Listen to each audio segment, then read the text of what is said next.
One big aw? Yeah. A human baby boy being raised by apes. Yes, that's baby Tarzan in the new movie Greystoke, The Legend of Tarzan, Lord of the Apes. And Greystoke is one of 4 new movies we'll be reviewing this week on At the Movies, the movie review program. Across the aisle for me, Roger Ebert, film critic of the Chicago Sun-Times. And across the aisle for me is Gene Siskel, film critic of the Chicago Tribune. In addition to Greystoke, The Legend of Tarzan, Lord of the Apes, we'll also be reviewing Sean Penn's new romance, Racing with the Moon, and Gene Hackman in the father and son story, Misunderstood. But first, Gene starts with a thriller named Romancing the Stone. That title, Romancing the Stone, is one of the worst movie titles I have ever heard, which is a shame because the movie is an upbeat, whimsical, romantic action picture that is a great deal of fun. It's a modern-day buried treasure movie, and the gimmick here is not the treasure, but the wildly different characters who are searching for it. There's Kathleen Turner, the sexy woman in body heat, playing a romance novelist, and Michael Douglas is sort of a freelance adventurer hiding out in the jungles of Colombia. They meet in the jungle when Kathleen Turner leaves her native New York to help her sister, who is being held captive in Colombia. This is the scene where Kathleen Turner and Michael Douglas first meet. She's taken a wrong bus, she's all alone in the jungle, and quite afraid. Would you please tell me how to get to a telephone? Oh, lady, I don't have any idea. I'm sorry. Oh, it's very important that I get one. Well, we've all got our problems today, don't we? Can you tell me where the nearest town is? How about Miami? Will there be another bus? This is it. You got rush hour. I have to get to Cartagena. Cartagena? Angel, you are hell and gone from Cartagena. Cartagena's over there on the coast. Please, I need your help. That's my new career, huh? It's very... Lady. I'll pay you. You don't understand. It's a matter of life and death. If I don't get to my... How much? $50? No. Well, you said you just lost everything you owned. Not my sense of humor. Well, I'll pay you $100. $200.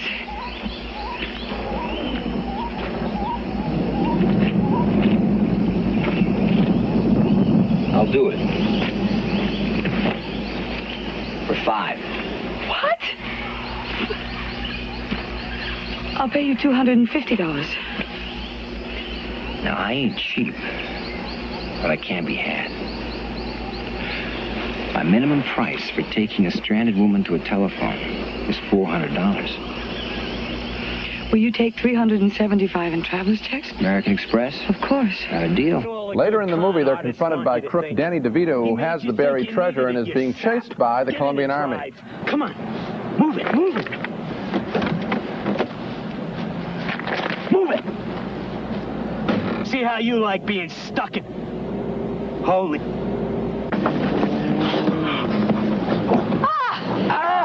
Get in!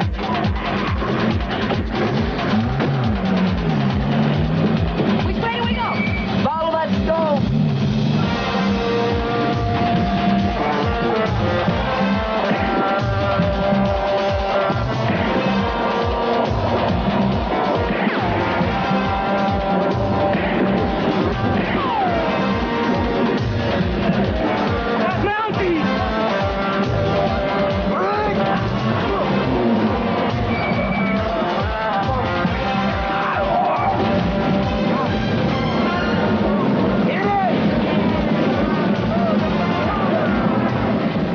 That's a very good scene because we really don't know at that point, deep into the movie, whether or not Michael Douglas's character is a con man conning her out of that big emerald, or whether he's really on her side. Romancing the Stone is one of those kitchen sink movies.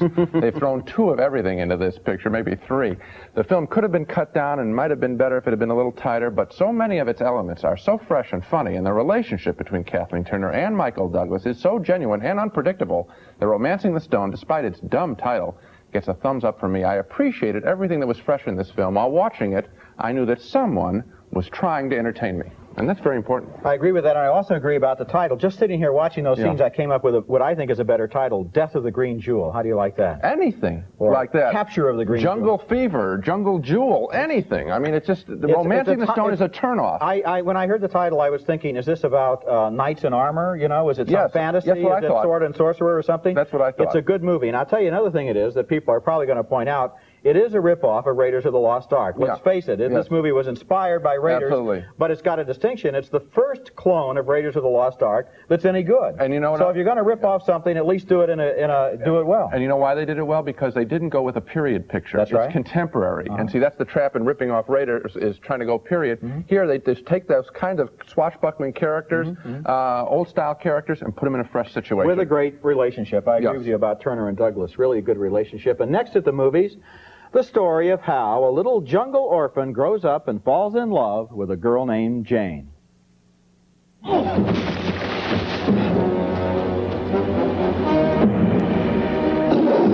Movie with a good title. Our next movie has the kind of title you like to roll around in your mouth. It's called Greystoke, The Legend of Tarzan, Lord of the Apes. And of all the 40 or more Tarzan movies that have been made over the years, this one has definitely got to be the most realistic. Of course, it's a total fantasy, but it's a totally realistic fantasy. It begins with a great sequence showing young Lord Greystoke orphaned and alone in the jungle, where he's adopted by a mother ape and raised as her child. Tarzan grows into an adult who's basically a very smart ape, and in this scene, a Belgian explorer discovers the Lord of the Jungle.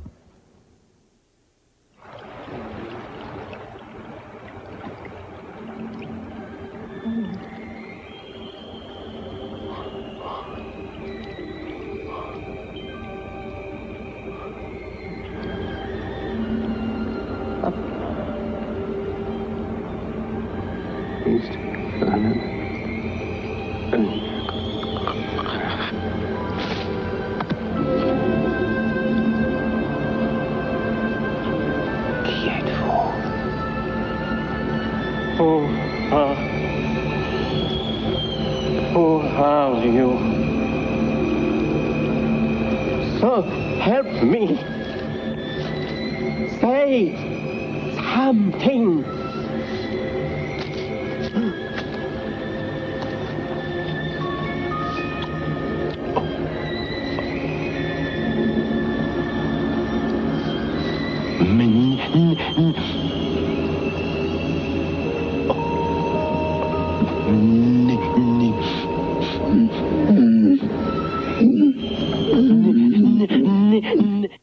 That's Christopher Lambert, an unknown French actor, playing Tarzan.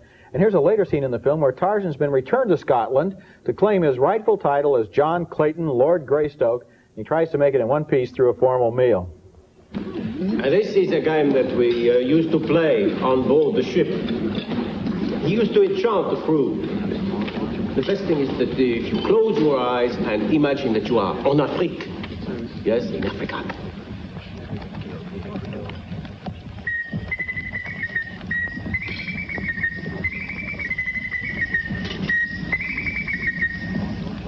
Beautiful.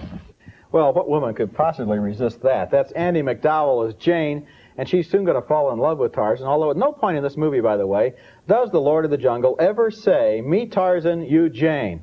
I think that's because of the wonderfully logical reason that he hasn't read the novels about himself, and so neither he nor anybody else knows that his name is Tarzan. The best scenes in Greystoke are the early ones where young Tarzan learns the ways of the jungle with a band of very convincing chimpanzees, some of them real animals, some of them men in really good uniforms. Later on, the movie seems to lose some of its dramatic tension, though. It's more about how Tarzan tries to fit into British society than about what a great action hero he is. But basically, I like the movie, although the first part, the jungle part, better than the part in Civilization. Yes, it is. And you know what? The jungle part still isn't even as good to me as the opening Dawn of the Man sequence in 2001, which manages in, I think, probably about 7 or 8 minutes, even if that long in Stanley Kubrick's great film, to communicate everything that isn't done in the first maybe 45 minutes of this movie. And I felt sort of blah about the whole picture when it's a big production, and I really thought this would have carried me away. The second half of the picture isn't as well done as the Francois Truffaut film, The Wild Child, which was essentially the same story, about, you know, should you be civilized or not, which is better, nature or civilized. Here you compared Tarzan to 2001 and a Truffaut film, so you're setting pretty high standards. And I agree this film doesn't come up to those standards, but nevertheless it is interesting in its own right, and I think it's really convincing when we see the little baby, as we saw at the beginning of the show, in the arms of that mother ape, whose name is Caliban. All right, and I gave it a big awe at the beginning of the movie, and that's what, you know... I think the real weak part of this film is that there's no place for it to go once he comes back to civilization, because it's only about the fact that he has come back to civilization. They made a very big mistake. He's meeting, there's no suspense, there's no problem or crisis that has to be solved. And you know what it could have been? And you said it right there by responding to him growling in her ear. Make that love story the most potent thing in the film, and for some reason, you have a terrific young actress there, Annie McDowell. She was very exciting. They just backed away from the love story and went in the nature of this civilization thing and blew it, I think. What it could have been a terrific picture. Coming up next at the movies, 3 young people in love and afraid during the early years of World War II. Then you are free Christmas Eve. Definitely. You want to go out? Definitely. Our next film is named Racing with the Moon. Terrific title. We're all talking about titles this week. And remember that World War II film called The Summer of 42 a few years ago with that teenage boy becoming a man? Well, this movie, Racing with the Moon, could be called Winter of 42-43. It starts in Christmas and goes for about 6 weeks. It's also a World War II love story with young people. 3 young people this time, 2 working-class boys who are best friends, and a seemingly rich girl who one of the boys loves. Sean Penn plays that boy, and he's nuts about her, as you can see in this scene where he tries to make a date with her in the town library. Can I help you with something? Oh, no thanks. Just doing a little college prep work. I can see. Hey, what's your name? Why? What do you mean, why? I don't go out with strangers. Who said anything about going out? Besides, if you told me your name, we wouldn't be strangers. Well, at least you're harmless. Harmless? It's not supposed to be an insult. What are you, some kind of adult? Oh, first I'm harmless, now...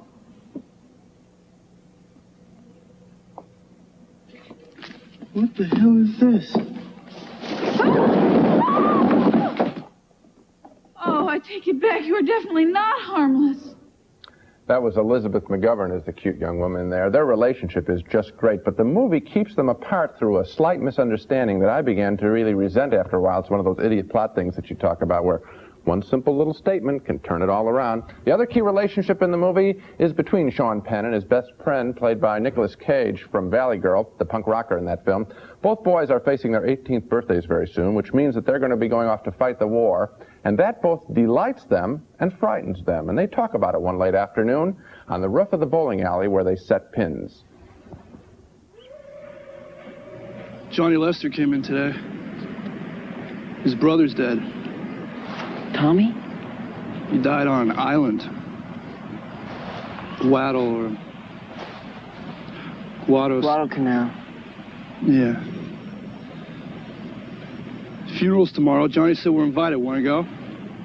I don't think so. Me either.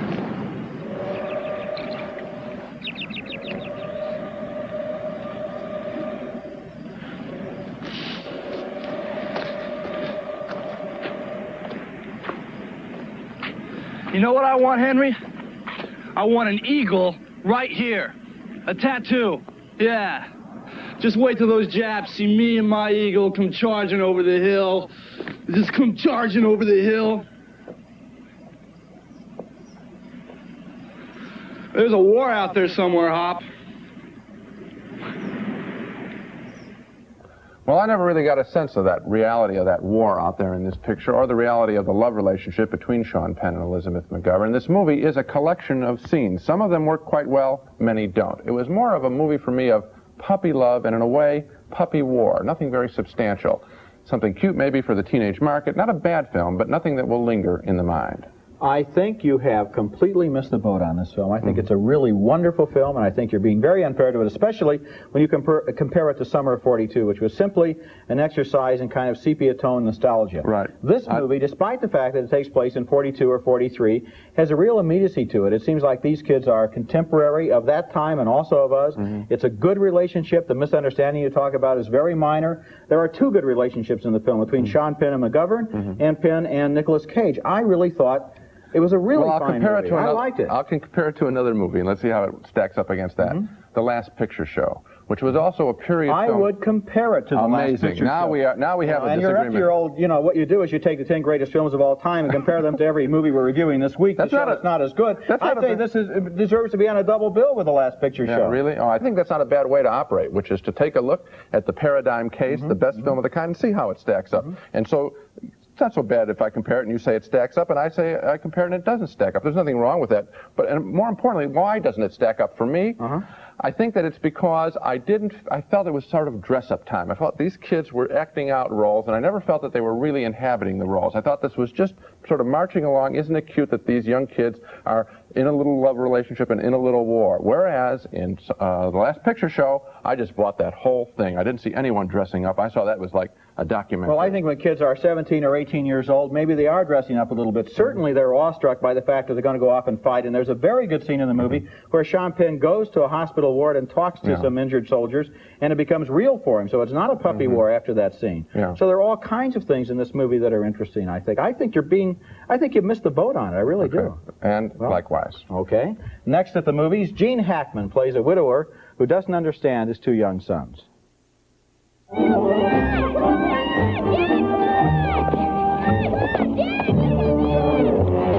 Our next movie is named Misunderstood, and it stars Gene Hackman as a wealthy American businessman based in North Africa. His young wife has just died, leaving the middle-aged Hackman with a couple of young sons that he doesn't really understand. And he allows himself to become so absorbed in his own grief that he's not really in touch with their sorrow. In this scene, Hackman has given his older son strict orders not to take the younger kid into town, and he finds out that he's been disobeyed.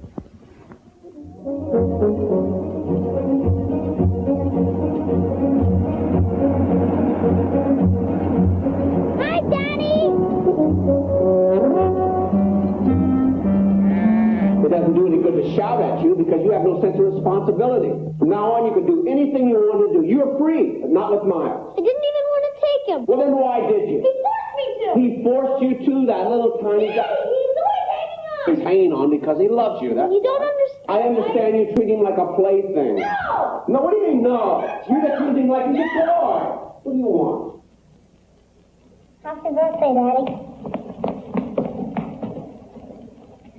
It's my birthday. Open it.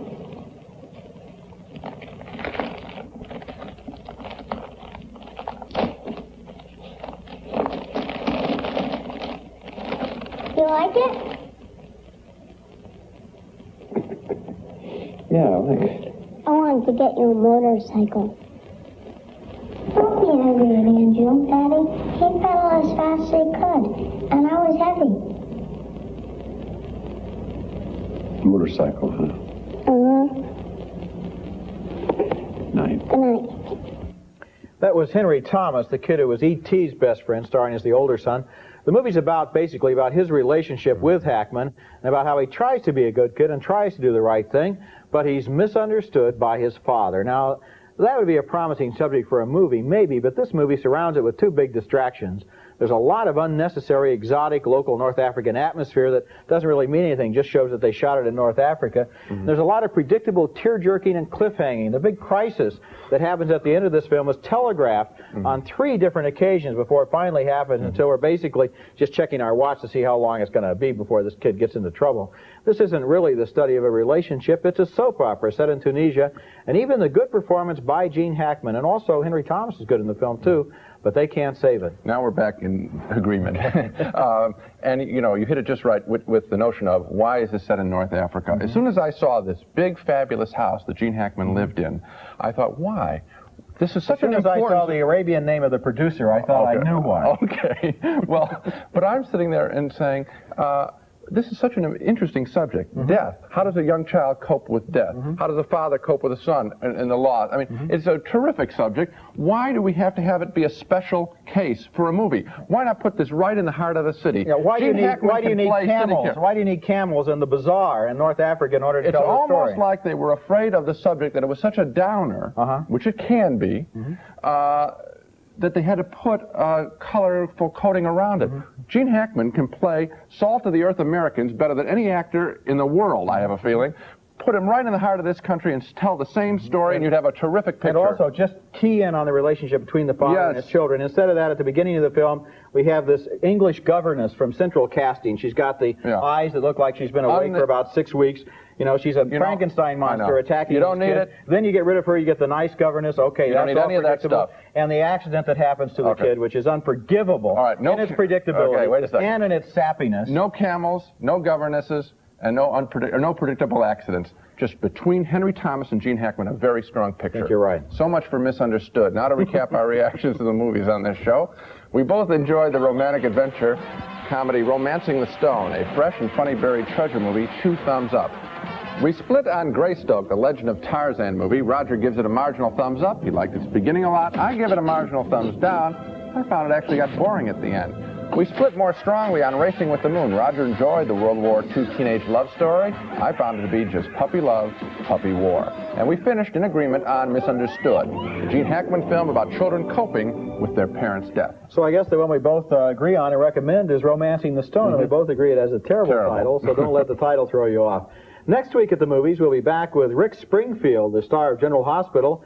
In Hard to Hold, he plays a rock star in love. And until then, we'll see you at the movies.